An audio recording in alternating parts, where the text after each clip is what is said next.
Maharashtra news 24 सामान्य जनतेचा आवाज। सोमनाथ सूर्यवंशी यांचा पोलीस कोठडीमध्ये पोलिसांनी केलेल्या मारहाणीतच मृत्यू झाल्याचा आरोप लोकसभेतील विरोधी पक्षनेते राहुल गांधी यांनी केलाय। खासदार गांधी यांनी स्वर्गवासी सूर्यवंशी या युवकाच्या कुटुंबियांचे सांत्वन केल्यानंतर नवा मोंढा येथील निवासस्थानी परिसरात माध्यमांच्या प्रतिनिधींबरोबर काही मिनिटे हितगुज केले।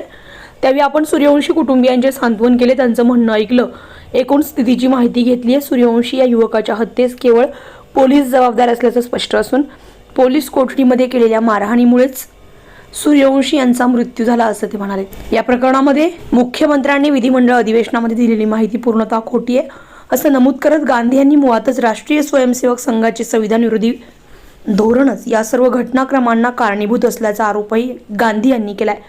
या प्रकरणामध्ये आम्ही पूर्णपणे चौकशीची मागणी करणार असून निश्चितच यातून सत्य बाहेर येईल आणि सूर्यवंशी कुटुंबियांना न्याय मिळेल असा विश्वास देखील गांधी यांनी व्यक्त केलाय। दरम्यान यावेळी काँग्रेसचे ज्येष्ठ नेते रमेश चिन्नीथाल, प्रदेश काँग्रेस समितीचे अध्यक्ष नाना पटोले, काँग्रेसचे नेते विजय वडेट्टीवार, बाळासाहेब थोरात, खासदार वर्षा गायकवाड, श्रीमती यशोमती ठाकूर, खासदार प्रणिती शिंदे, खासदार संजय जाधव, काँग्रेसचे नेते तथा जिल्हाध्यक्ष सुरेश वरपुडकर, माजी आमदार सुरेश दादा देशमुख, आमदार डॉक्टर राहुल पाटील, आमदार अमित देशमुख, माजी उपमहापौर भगवानराव वाघमारे, प्रदेश काँग्रेस समितीच्या अनुसूचित जाती विभागाचे प्रदेशाध्यक्ष सिद्धार्थ हत्ती आंबेरे, बाळासाहेब देशमुख आदि उपस्थित होते। बात है, उन्होंने मुझे पोस्टमार्टम रिपोर्ट दिखाई,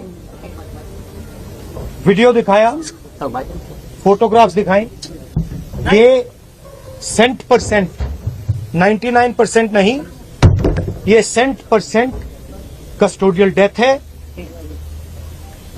पुलिस ने इनकी हत्या की है और चीफ मिनिस्टर ने असेंबली में पुलिस वालों को मैसेज देने के लिए झूठ बोला है। इस युवा को इसलिए मारा गया है क्योंकि वो दलित है और वो कॉन्स्टिट्यूशन की रक्षा कर रहा था।